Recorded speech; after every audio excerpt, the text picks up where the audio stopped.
While having access to data has become easier, making sense of it, ensuring its quality, and using it effectively has become increasingly challenging. From breaking down data silos to navigating shifting privacy regulations, marketing teams are constantly adapting to maintain customer trust while driving impactful campaigns. Hello, everyone. Welcome to the Revenue Lounge podcast. I am your host, Randy Likas, and in this episode, we will dive into the complexities of overcoming marketing data challenges. We'll discuss the future of personalized marketing in a privacy-first world and the evolving role of first-party data in shaping effective strategies. And joining me today is Liana Dubois. Liana is the Chief Marketing Officer at Nine, where she has held various leadership roles for the past 12 years. She's also an advisory member in the Growth Committee for Women in Media Australia and a member of the Board of Advisors of Industry Inclusively Made. Liana, thank you so much for joining us today. Thanks for having me, Randy. Awesome to be here to have a chat. Yeah, I'm excited for the discussion. For those that might not be familiar with Nine, can you maybe give us a little bit of an overview of the company and then share a little bit about your background and your current role at Nine? For sure. So Nine is Australia's largest locally owned media organisation. We're a multimedia business. We are the product of M&A activity, actually. So we have a very vast media platform that we like to refer to as an integrated audience ecosystem. But what all of those buzzwords mean is we have channel assets that span the television media landscape, the audio media landscape, the publishing media landscape, and also we have marketplaces across real estate and auto categories. And we have a subscription video on demand platform as well called Stan, which is Australia's competitor to Netflix. So we have a sort of a vast channel mix. We are both an advertiser-funded media organisation and we also have diversified revenues into the subscription landscape. My role here at Nine as Nine's Chief Marketing Officer spans sort of a group remit. If I had to write my role remit in one sentence, it would be to grow commercialisable audiences. That's the job of the group CMO here. My background is probably a little different to many marketers' backgrounds, actually. I'm marketing trained, but actually this is my very first, what you would call client-side role. My history, which spans, unfortunately or fortunately, 25 years in the media industry, actually started out in the commercial landscape. So I have had predominantly what you would know as sort of front-facing sales roles, where it's been my job to sell media inventory to marketers and advertisers, essentially. So selling TV advertising, radio advertising, publishing advertising, etc. So I spent the vast majority of my career commercializing media inventory, which I think has set me up beautifully for now having the job of growing commercializable audiences, because I have an acute and very deep understanding of how media makes its money, and marketing is a commercial role. So having that sort of business acumen and that sales acumen has really helped to set me up for success in this role. I've also held roles in strategy, sponsorship, integration, so how you integrate brands in and around content. And then I stepped into the CMO role, I think near on 2.5 years ago now. So that's my background. Fantastic. What a great diverse background that you have, especially coming from the sales side of things. That gives you a really good appreciation for what the teams go through to sell media and advertising. So I have a quick question. With the presence across so many different platforms, how do you integrate data from those various sources to build a cohesive strategy for advertisers? Yeah, so great question. So we have a CDP, or a customer data platform, with Adobe.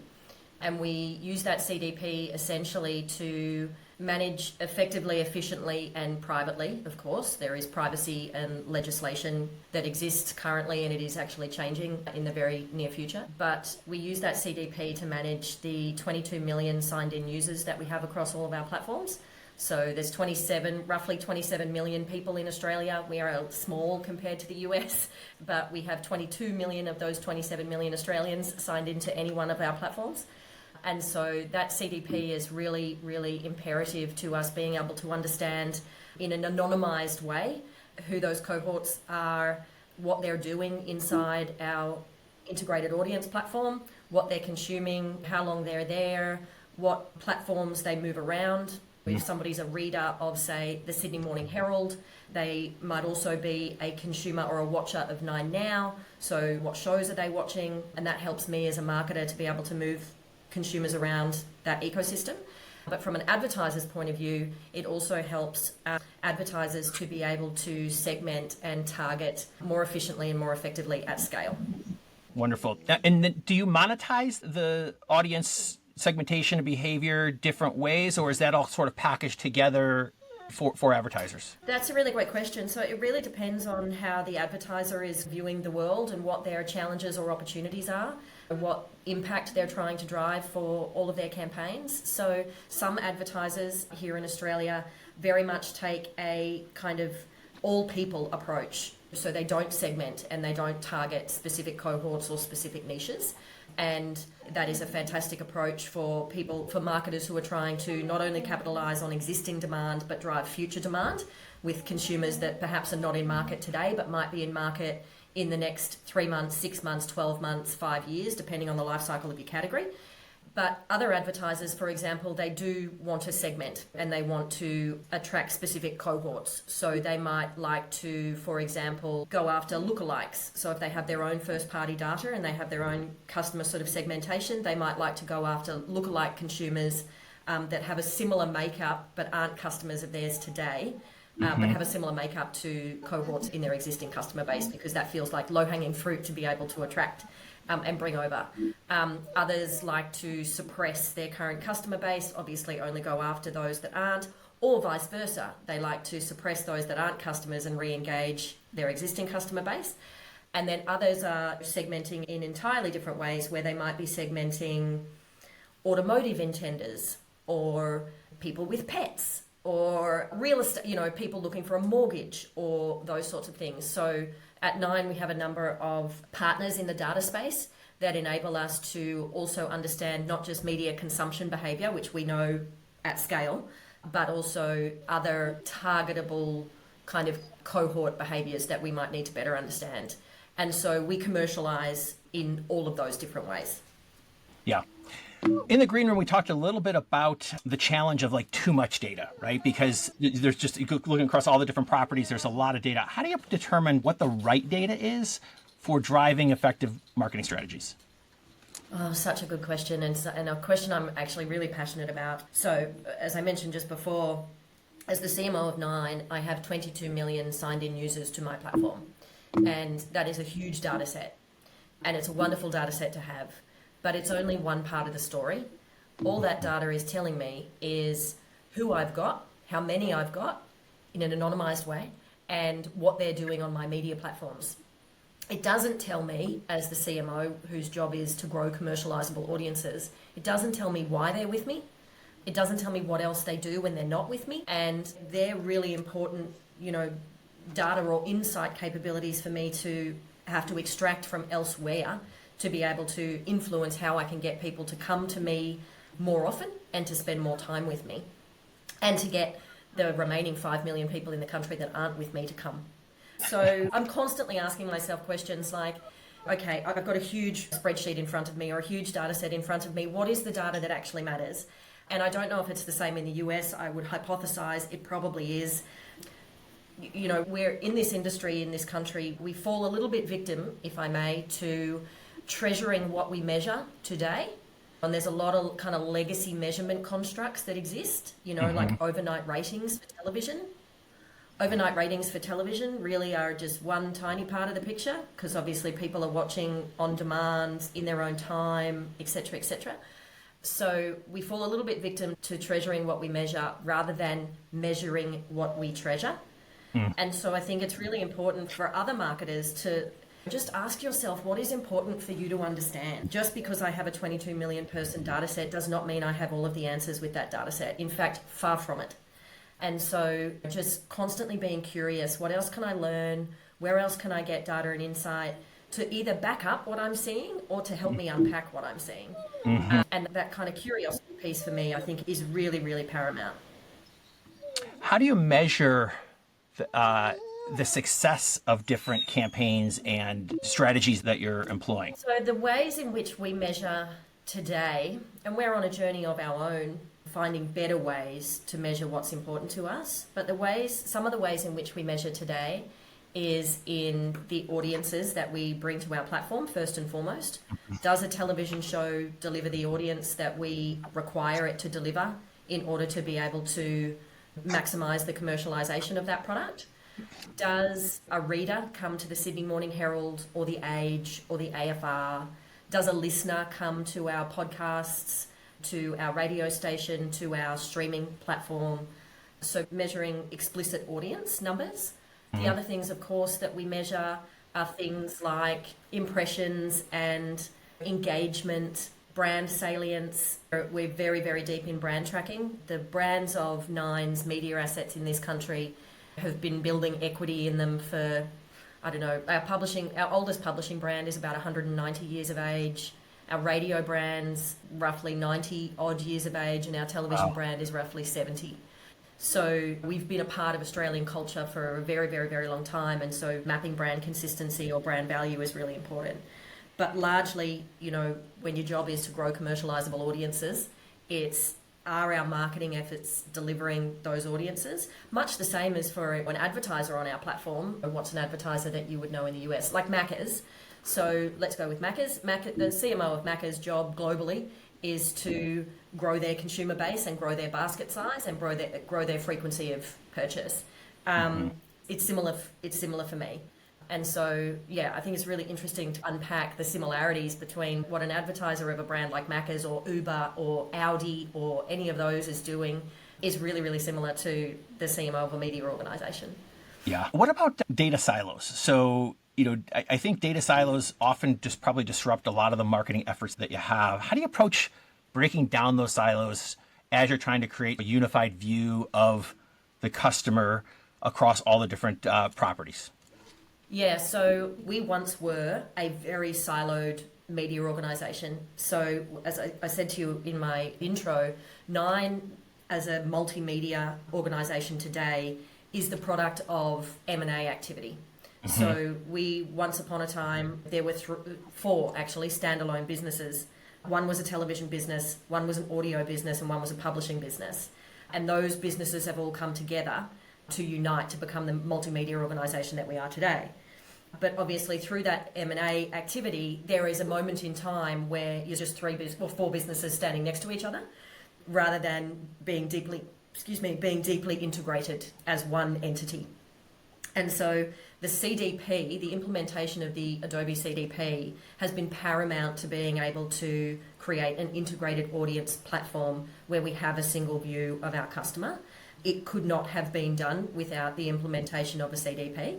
And my counsel to any marketer who finds themselves in an organisation where they have data silos, having a CDP and getting yourself a single view of a customer is absolutely paramount to being able to maximize the understanding that you have of your customer base, and then be able to influence the basket size, if you will, the number of products that they're consuming across your platform, the frequency in which they're consuming those products, again, depending on the life cycle of your category.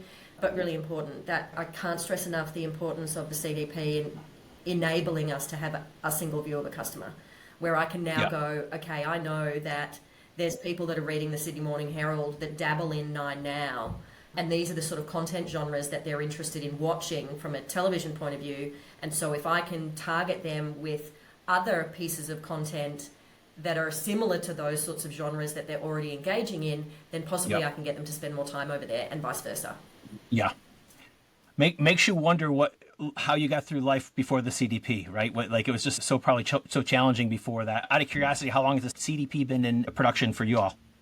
Yeah, so the CDP has actually only been stood up over the last 12 months in our organisation. Wow. So we are getting a lot of really fresh understanding and new understanding. We've had some levels of data and insight historically, and certainly the advertising market has been able to, actually, funnily enough, the advertising market has actually been able to more effectively engage in our data capability than the marketing function inside Nine has been able to until recently. So I think that's probably a really interesting thing for your listeners to understand. But yeah, the last 12 months with the implementation of the CDP and also review of our Marcoms capability, our whole MarTech stack, has really started to aid us in being able to grow commercializable audiences into the future.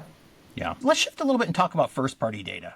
How has the shift towards first-party data impacted your approach to marketing, and what steps have you taken to ensure data quality and relevance? Sure.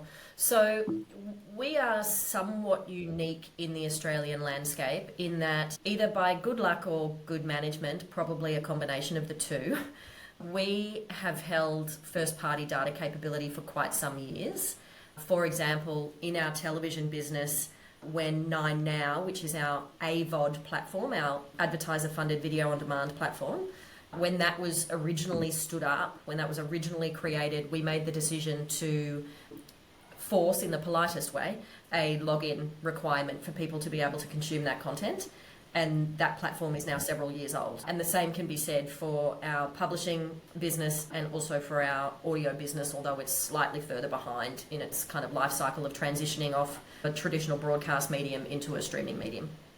So first party data has always been, well, for a very long time has been really, really important to our business. And the importance of it obviously is to give you the insights and the understanding of your customer base so that you can better service their needs and their requirements and their wants, but really importantly done in an ethical and privacy based and under the guidance of the legislation that exists here in Australia. So that first party data capability is incredibly important both for me as the CMO of Nine, but also for our advertising community, particularly while Google have made the choice not to sunset cookies anymore, or certainly for the time being, who knows, the reality is that there are shortcomings all over the place in terms of cookie capability. Cookies are crumbling all over the place, whether they're being sunsetted or not. And so I think for the advertising community, it's really important to be working with partners that have a first-party data capability, because it's going to make your marketing efforts much more effective and much more efficient, particularly if you are looking to target large or small cohorts of a particular type of person or a particular type of behaviour. Mm-hmm. With Google's decision to not move forward or to sunset cookies, how do you see the future of personalized marketing evolving, particularly with respect to privacy-first frameworks? Yeah, the reality to the answer for that question, Randy, is that I don't actually think anybody really knows, because nobody has a crystal ball. What I would say is whether or not cookies get sunsetted into the future or not, I think is irrelevant for the importance of first-party data. First-party data treated in an ethical and a privacy-first based manner is going to continue to become more important for advertisers and for marketers into the future.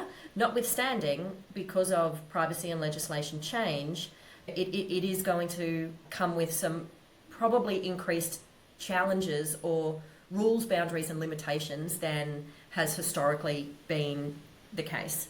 That said, if marketers are working with organisations that have well-constructed, privacy-first based, ethically based data practices, then they will be able to unlock incremental value for their own organisation in terms of their marketing efforts. But I would say I personally spend a lot of time with my chief data officer and also my general counsel, my legal team here at Nine, making sure that myself and my marketing team and also our commercial team who are interfacing with the advertising market are acutely aware of all of the changes coming and what that will mean for us.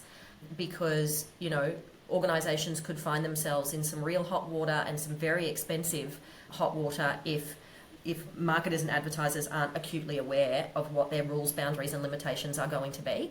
And so to any marketer out there who's listening, I would really strongly recommend that you go and make very, very, very good friends with your chief data officer, if you have one, otherwise become it, or your legal team, and really encourage everybody to really, really deeply understand what your rules, boundaries and limitations are as it pertains to first-party data.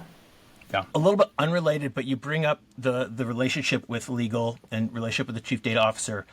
In the world that we're living in right now with AI and all the opportunities that AI is presenting itself, I think a lot of legal teams right now are a little nervous. Right? There's some fear around what that might mean. And any recommendations you have in terms of how to approach those conversations as it relates to AI with those constituents? Yeah, AI is another interesting one, right? It's new.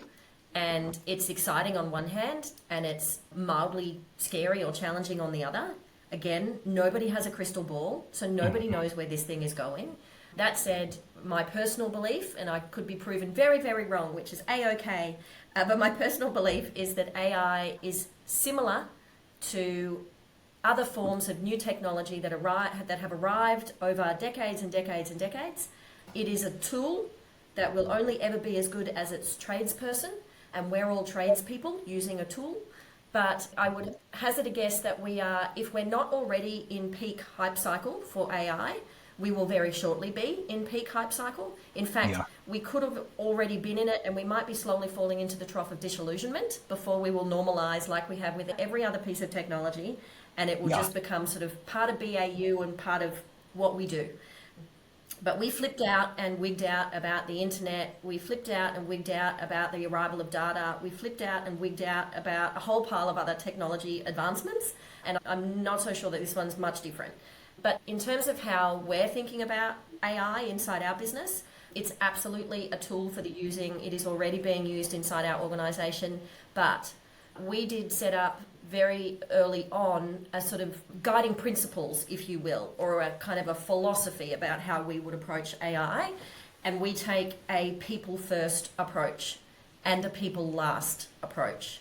So AI is a tool that is used in the middle, but we start with what is right, wrong, or indifferent for our people, and we end with what is right, wrong, or indifferent for our people. And we make conscious choices in terms of what we will and what we will not use it for through a very human and people lens. And so I think when it comes to conversations with, say, your legal team around these sorts of things, if you have guiding principles and if you take a kind of people first approach, it tends to then take the sting out of the tail in terms of like the actual tool itself, because you're doing what you would do with anything else and making conscious choices based on those guiding principles. Yeah. I think that's an excellent framework. People first, or people principles, is an excellent advice. I was just going to build, one of the other things we talk about a lot, or rather is increasing in frequency in terms of the conversations we're having internally, is the notion of ethical choices. And I certainly believe that the rise of the chief ethics officer may be a thing into the future as more technologies, and generative AI is one of them right now, but as more technologies accelerate and pop into the world around us, I think the choices of that old question of just because you can doesn't mean you should, I think starts to become more acute perhaps than it has before. I don't know, but I would watch this space for the rise of the chief ethics officer. Yeah, I wholeheartedly agree with that. Related to ethics and sort of the ethical officer, I think there's a big movement right now. It's not new, but maintaining consumer trust or customer trust while delivering that personalized sort of marketing experience is really a balancing act. How do you ensure the privacy is upheld while still creating targeted, impactful campaigns that grow your audiences? Yeah, it's a good one. In particular in media, trust is, it's paramount for every business, of course, but in media in particular, when your role in society and culture is to educate, inform, entertain, and you really do influence culture as a media organisation, it's so incredibly important. Globally, it is well recognised, unfortunately, that society's trust in media and trust in news media is declining. And so again, if there's any media colleagues listening, then I would challenge all of us to remind ourselves daily of our role in society as influencers of culture. But in terms of the application of marketing strategies that are underpinned by data and how you can use it effectively without being kind of Big Brother is watching or stalking me around the internet, again, I go back to just because you can doesn't mean you should. Take a people first approach. Watch your own consumer behaviour. Be careful of surveys of one, but what is your own consumer behaviour? What is a really helpful way for you to be targeted and a really unhelpful way for you to be targeted? If I've been searching the internet for a new black and white polka dot blouse and I've now found it and purchased it, why am I still being stalked around the internet by black and white polka dot blouses? We constantly are asking ourselves, is that actually a helpful way for our consumers to be targeted, or is that an unhelpful way? And Yeah. so we do talk a lot, both in terms of our own behaviours from a marketing point of view, but also how we talk to advertisers in the market, is targeting at scale rather than targeting really niche cohorts. Because I think when you get to micro-targeting and niche, like super, super, super small, that's when it gets creepy. And that's Yeah. when it's really unhelpful. And it's actually not a great way to grow your business anyway. So Yeah. I mean, targeting at scale and targeting larger cohorts, I think is a better way in. yeah, I would agree with that. And I think the more minutia that you get in that targeting, it impacts the overall experience, right? The customer experience as well, because they just don't like it. And that's having the opposite effect, I think, is of what you're out for to begin with. Yeah. You But mentioned it's this. also, Randy, it's not a good way to grow business. It's not a good way to grow business because when you get to that kind of level of micro targeting and minutia, all you're doing is capitalizing on existing demand, on the 5 to maybe 15% of consumers that are in market for your product right now today.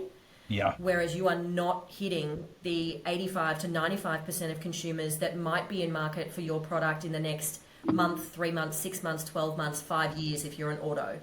Yeah. So, like, getting that balance right of existing and future demand is absolutely paramount. And that I do see in Australia today, and I suspect it's probably the same in the US, it is the same in the UK. There is too much focus today on existing demand and short term, and not enough focus on future growth. Yeah. It's the same thing in the US, 100%. I want to go back to something you mentioned earlier. There's a lot of sort of real-time overnight ratings, I think is what you had mentioned, but there's a lot of real-time data validation that you can have as part of your marketing efforts. How do you ensure that the data that you're using is always up to date and reliable, or is there such a thing as too up to date? Ooh, that's a goodie. So, how do you ensure that it's up to date? So, there's some really practical stuff. Let's make sure that we're working with partners and collaborators that actually do what they say on the tin and they're good at what they do, for starters. Because I think there's a lot of shonky providers out there. So, let's make sure that we're choosing providers that actually have the capability and the skills to be able to support you with what you need. I go back to that kind of being curious all the time and asking questions. And if you're not sure what questions to ask the people around you, reach out to colleagues, what other marketers, advertisers, etc. What's the sort of stuff that I should be thinking about? And let's not anybody be worried about asking questions that they don't know, because everybody is on various different stages of understanding how to unpack all of these things. But be curious and ask questions. Why does the data show me this? Am I seeing, is this what I think the data is showing me? How has the data come to, what's the methodology? How has the data come to light? How up to date is it? And then I do think there is, again, I go back to something I said earlier, I do think there is great risk in people being either overwhelmed by or confused by the amount of data that they have in their hands and not sure what is actually going to help them into the future. And so, practically surrounding yourself with people that can help you unpack that, because no one person has got all the answers, is probably the practical answer to the question. Yeah. Wonderful. I may have let this question out of the bag earlier, but I did want to ask, is there any particular opportunity or maybe the next big challenge for data-driven marketing in the media industry that you're particularly excited about? We talked about AI, but is there anything besides AI that you're particularly excited about or you think might present the next big opportunity? For me, the next big opportunity is one that has always existed, but again, it's something I'm reasonably passionate about.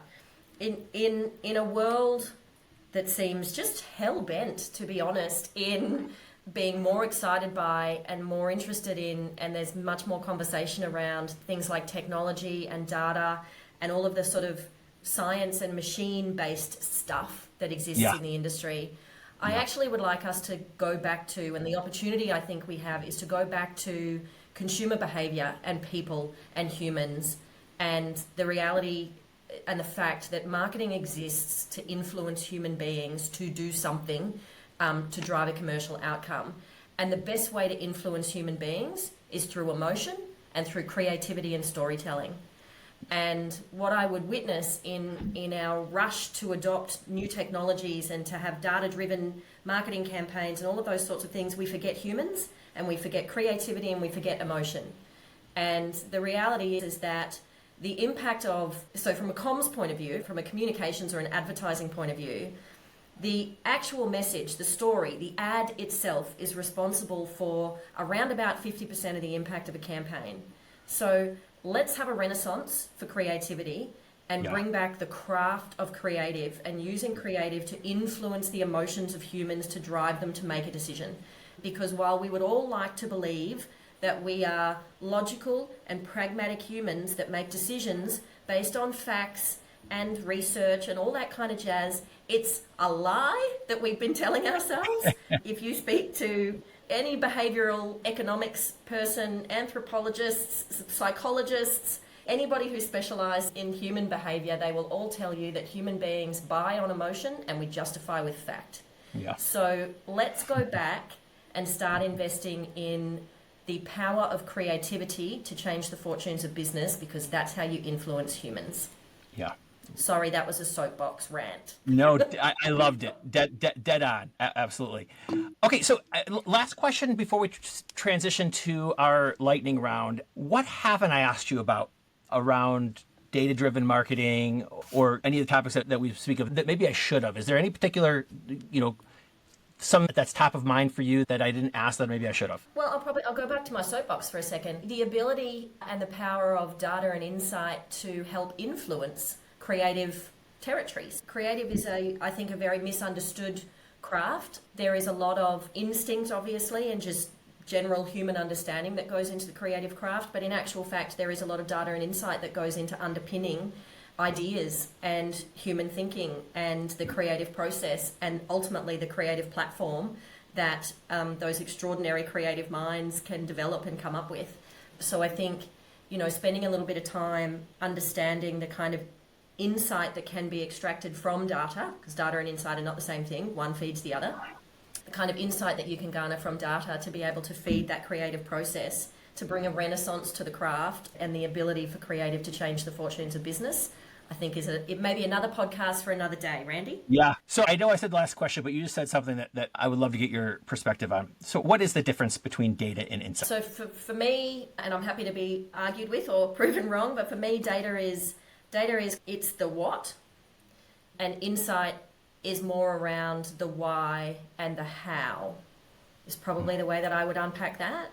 And, data is a very hard metric, whereas insight takes into consideration, I think, a broader world and obviously human behaviours and those sorts of things. But yeah, if data is the what, insight is the why and the how. Yeah. Someone once said to me, I asked the same question to someone, and I love their answer, which is data is what it is. It's data points. The connective tissue between the data is the insight. Yeah. And I love that metaphor. Is insight. Yeah. Okay. Nice. I like it. I'll steal it with pride. Yeah. Great. Let's go to the lightning round, which is a little bit more personal. So we'd be curious just to ask you, what is the favorite part of being the CMO at Nine? Oh, gosh.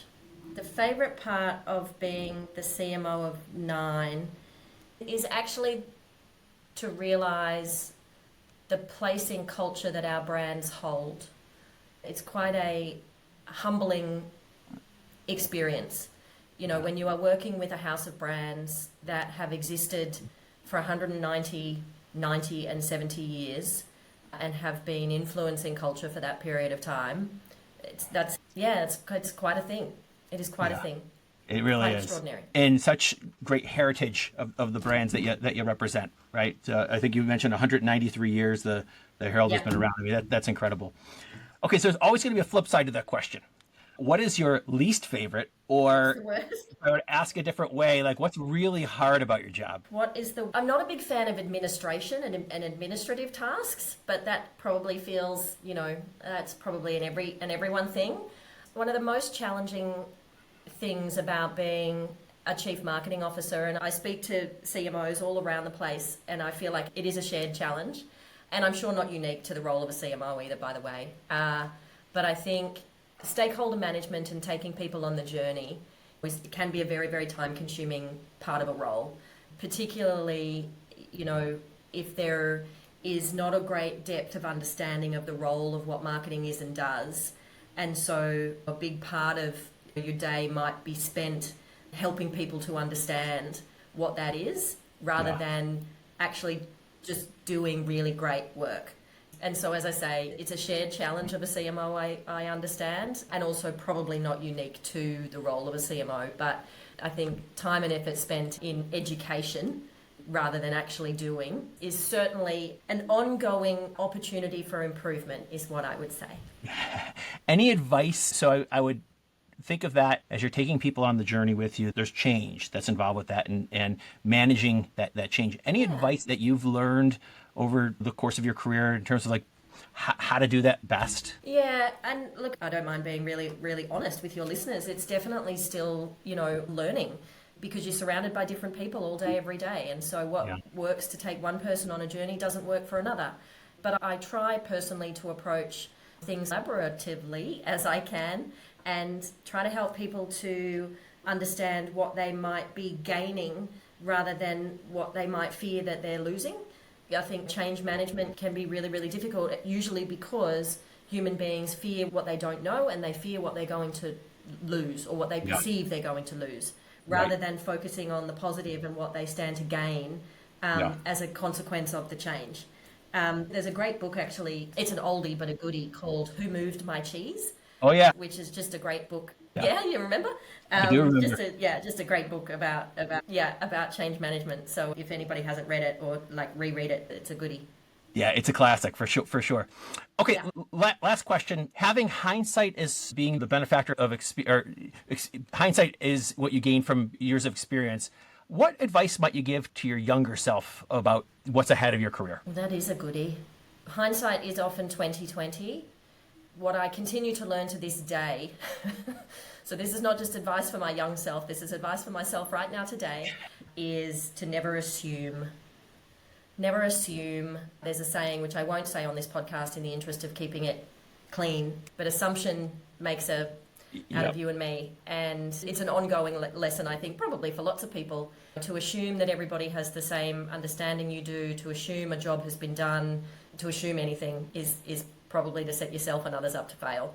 So never assume is my advice to my young self. Wonderful. And with that, we are going to wrap it. Liana, I want to thank you very much for your time, for your insight. I think this is going to be a great episode for our listeners. And with that, I'll say goodbye to the listeners. Thanks again for listening to the Revenue Lounge. We'll see you next time.